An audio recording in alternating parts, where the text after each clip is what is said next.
Hey everyone, it's Levy720. Today we will be continuing with Dark Cloud, and I am fighting enemies already. Anyway, alright, we fought some enemies and got some money. Sometimes an enemy will drop a little yellow pouch, that one didn't. And that will contain money. Anyway, here in this room, our first explored room of this dungeon, we have 2 treasure chests and an atmosphere. So let's open up these treasure chests first. Ooh, we got the map, that's helpful. The floors of the dungeon, they're gonna change the layout like every single time you do a floor. So like the first floor of this dungeon is never gonna look like this again. Not really. And yeah, that's just always different. I don't really know why. Anyway. Are we gonna get... Oh good, we got the magical crystal. That's awesome. So the map will show us, obviously, the layout of the dungeon. The magical crystal will show us the locations of enemies, atmospheres, and treasure chests. And sometimes these other, like, circles on the ground that will do things for us. Not really sure exactly what they're called, but they're not always around. We'll get into that later. Enemies appear as red circles, treasure chests are yellow, and atmospheres are green. You may not be able to tell the color difference in the video. I'm not really sure on that. It's kind of hard to tell the color difference just on your television, but it is there. It does indicate different things. So anyway, let's move on, get our first atmosphere, and let's see which part of the village we will acquire. Trees. We acquired trees. Okay. So you can acquire things like trees, river, road, you know, kind of like geographic features. You'll acquire land like houses and whatnot, people, items. You can acquire all kinds of things. So this is where we came from. We can't go back through the door we just came from, and this is going to be the door to the next floor. We need to find the gate key from an enemy in this dungeon. It's going to be Dran's Crest. That's the gate key. That is only the gate key for this dungeon. Each dungeon will have its own separate gate key. We acquired some river. How wonderful. Let's kill these couple of enemies. No, don't hit me like you did before. Okay, good. And, okay, this is one of those, like, mysterious circles. I think that's what it's called. They can do good or bad things. Let's just step into it and see what happens. Pumped with energy. Okay, stamina makes us a little stronger and makes us take a little less damage. It'll last for a little while, and it can also undo any other status ailments. We'll go over that a little bit. This is one of those status, not really an ailment, but I guess it could just be a status. Anyway, let's open this atmosphere. And we got Macho. That's a person. So we will be able to do something with that a little later. Anyway, we have some water here. Water's here. Yeah, water bodies in the dungeons will recover health and thirst. This gives me a good chance to explain the HUD in this game. So, starting from the upper left, we have health meter on the very top. Below that, in orange, is our weapon hit points. And it'll start beeping as the weapon gets closer to breaking, when the weapon hit points go down. And the beeping will get a little more frantic when it's like very, very close to breaking. You just want to keep an eye on that. The first weapon you have won't break. Or, no, excuse me, it won't disappear when it breaks, but it will just become, like, weak as hell. Like, you don't want to do that. You don't want to use it when it's broken. You don't want it to break. It's horrible. Other weapons will disappear. Directly under the orange bar, there's a skinny blue bar. What that bar is the absorption meter, sort of, I guess. When you defeat an enemy, you get the power from it and the power of the glitched bat, okay, of the more enemies here. The energy you get from the monsters will be absorbed into the weapon, and they're called abs for short, so that's the abs meter. When it's full, you can level up the weapon. Thunder Gem, that's a throwable item. Anyway, let's go back to the water. Below all of the weapon meters, you have the thirst meter. The health and thirst meter can be increased by items that you'll acquire throughout the game. For now, you start with, 3 droplets of water. Each droplet will go through 3 stages before it disappears, and if your entire thirst meter disappears, your health will start to go down. Let's see what we get from this atmosphere before I continue on. We got more, oh no, we don't have, not more road, just road. We didn't have any before. And what's in this atmosphere? Fence. We're getting so many random items and 1 person. Anyway, to the middle of the screen, we have our active item slots. We can set 3, not individual items, that's not the word I'm looking for. I guess kind of like 3 different items, but depending on what they are, they're like stackable. Sky Hunter is a weapons attachment. We'll get into that a little bit later. But yeah, the items are stackable. Like you can have 3 of a, 3 all the way up to 9 of a certain item, and Tone moves really slow in this game. I'm actually just trying to get back to the water so I don't have to waste resources. It's very valuable to have a water source in this place, and then I need to repair my weapon, but I want to finish explaining what I was explaining. That's taking me forever because I lose my train of thought and whatnot. Anyway, so active items up here. We'll set some later, but we don't need any right now. To the right of that is our little status thing. It says poison now because we've been poisoned. And then to the right of that is our magical crystal map and the floor that we're on. The 2 spots for the crystal and the map will be blank until you get them. And those items don't count in your inventory. They're not they're not items that you hold in your pocket with other items. So anyway, yeah, we are poisoned.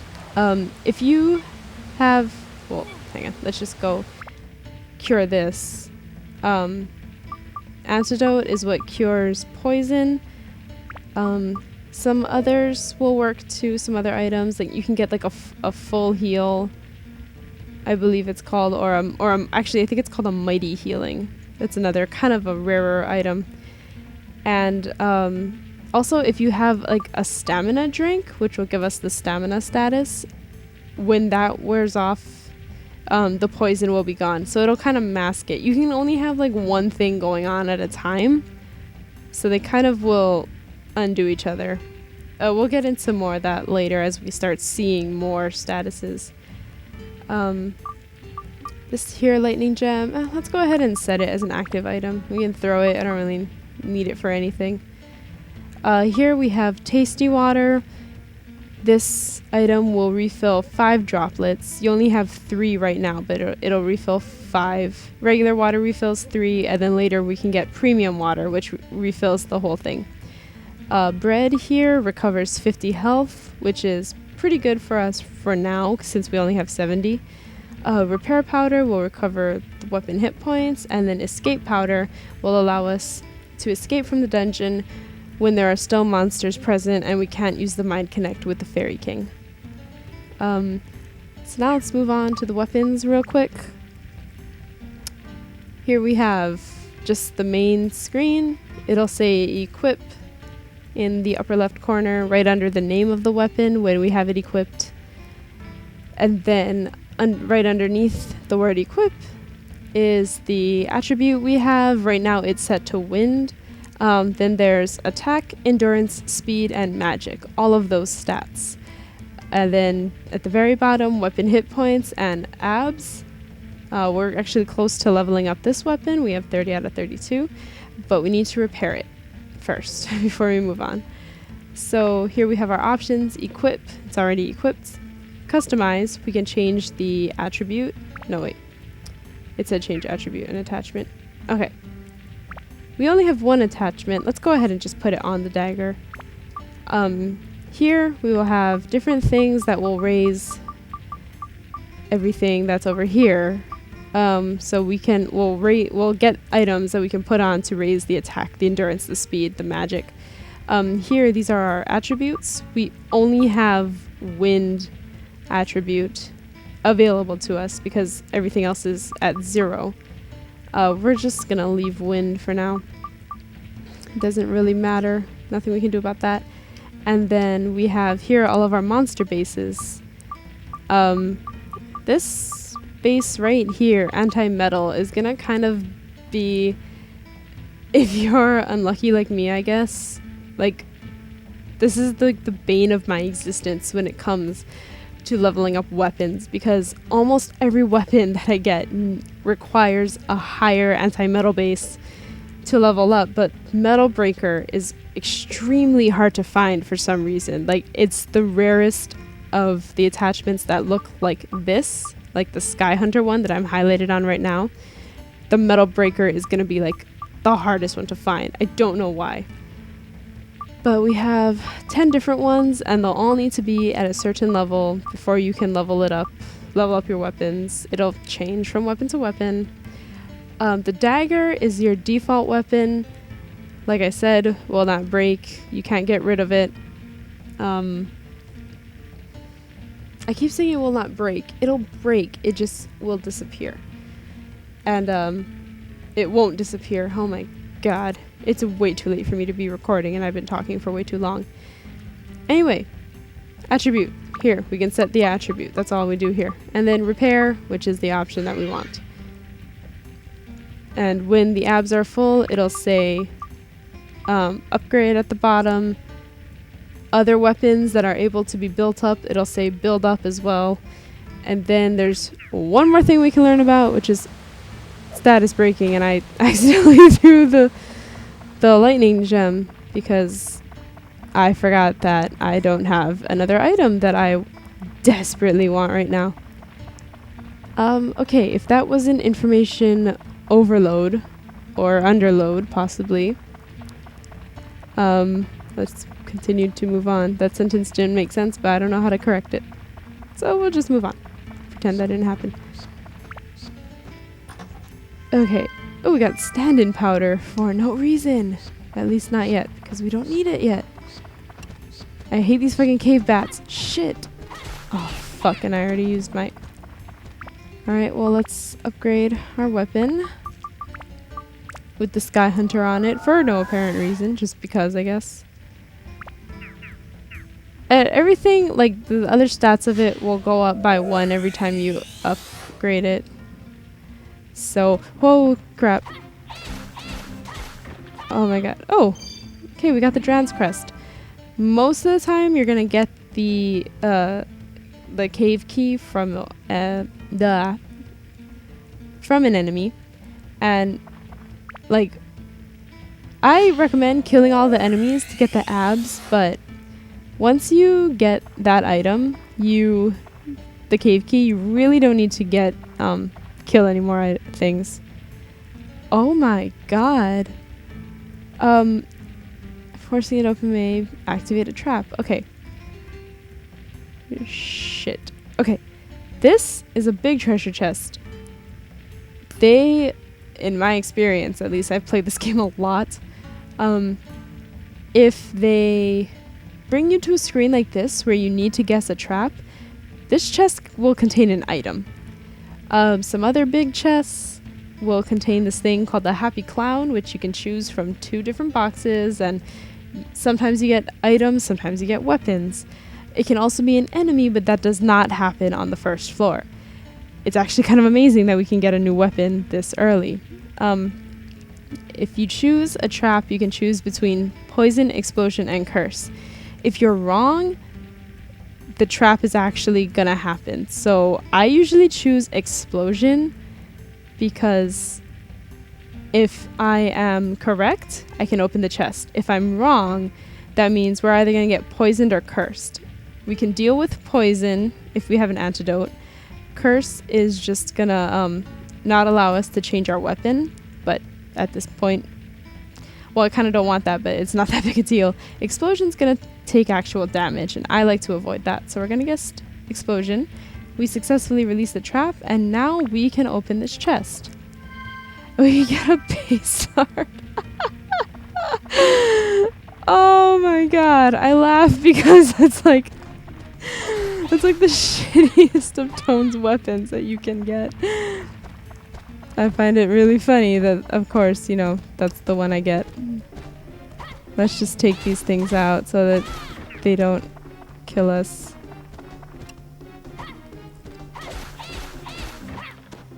Okay.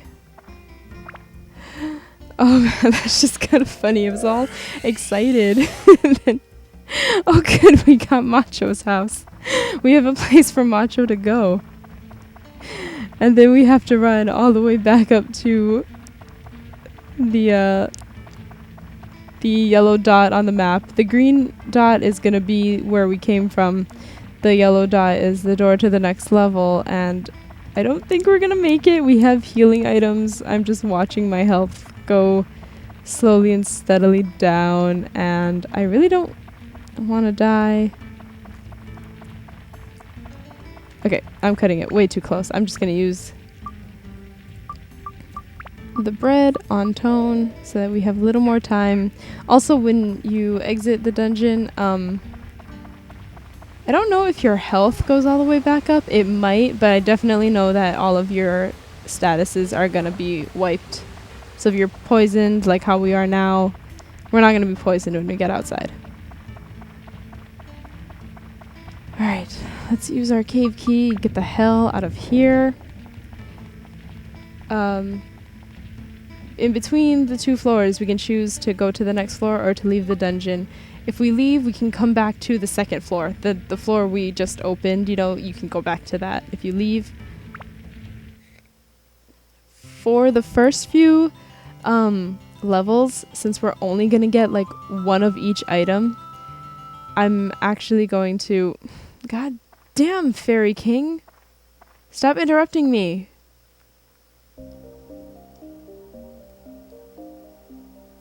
Ha ha ha. Seems like you've finally come back with some Atla. Very well then, I shall teach you as I promised. The pieces sealed inside Atla are released by touching the Atla with your left hand where the power of Atlamelia resides. Buildings and people that were sucked into the Atlamelia will be restored to their original form. Once you bring them back to the ground level, you can arrange them as you wish. By going back and forth between the dungeon and ground level, you can restore the earth to its original form. That's your mission as the one who was granted the power of Atlamelia. Now, let us move on. This may get a bit technical. If you wanted to place buildings, press the select button while walking and go to edit mode. Press the select button again to return to walking mode. In edit mode, you can reassemble buildings that have fallen apart and place them on the ground. Seeing is believing. Try it yourself. Must be faster than listening to my lecture. Oh yes, and if you ever forget the things I teach you, use this. We got the manual that we'll never use. It's a guide for using Atlamelia and other things. I wrote it for beginners like you. Manual can be selected from the main menu. Read it really carefully. Okay, I leave the world's reconstruction to you. I'll be watching. Ha ha ha, so long. He'll probably pop up again, like he always does, because he's an irritating person. Anyway, we're gonna be leaving... More interruptions! We're going to be leaving the dungeon after every floor for the first few floors because you can only get items from the mayor and you can only carry one of each. Like, he's only going to give you one. And if you go and talk to him again, he's going to tell you, like, oh, you have enough stuff, just go. So you're usually, at least I end up using the water, the repair powder, you know, like once per floor. And we need that. We're not going to make it through the next floor without it. So we can just talk to him. This looks to be no easy task. I put some items you'll be needing in your bag. Be careful, okay? He didn't tell us anything else important. I know I kind of just glossed over that, but anyway. We're getting a little high on time, but I'm going to say let's try and take a little peek in diorama mode or whatever. So here we can move around, select where we want to go, and we can open our menu for assembling and placing our diorama stuff. Now here we have, you know, all this crap to put down, but since we have Macho, the person, we're going to put down his house. Now each person has a specific location that they want their house to be in. So we're gonna put it, he wants to be close to the Divine Beast Cave, so let's put him, I guess, it's kind of right there. We're gonna leave him there for now. And now we can place, this should be Macho, him in the slot, exit, and when we go down, he will be around here. You kind of want to place these things down as you get them, because there's going to be chests like this one, and we can acquire some pretty awesome items like bread, tasty water, you know, so now we have more of that. And let's go in the house and see if Macho is inside, so that we can talk to him. We're gonna need to talk to the characters so that they will tell us some of the things they want, because if you notice, there's 2 slots for people. The people slots are always going to be open, but there are 4 question marks because we don't know what the people want, so we actually do need to talk to them. Ah, Tone, I missed you, man. Your smile really brightens my day. Alright, now we can say hello. How should I rebuild Norune? They're gonna tell you where they want to be, and what will he say? Fighting is what a man should live for. It's a basic fact of life, right?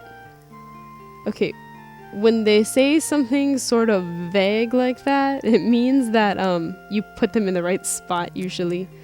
Like, when you first talk to them, if you haven't put them in the right place, they'll usually be more direct about what they want. And now we can ask what will happen when it's done. That you should ask my big bro. Okay, that means the other character that goes in this house is gonna do something for us. Then tell me how to rebuild your house. This is gonna open up those question mark slots.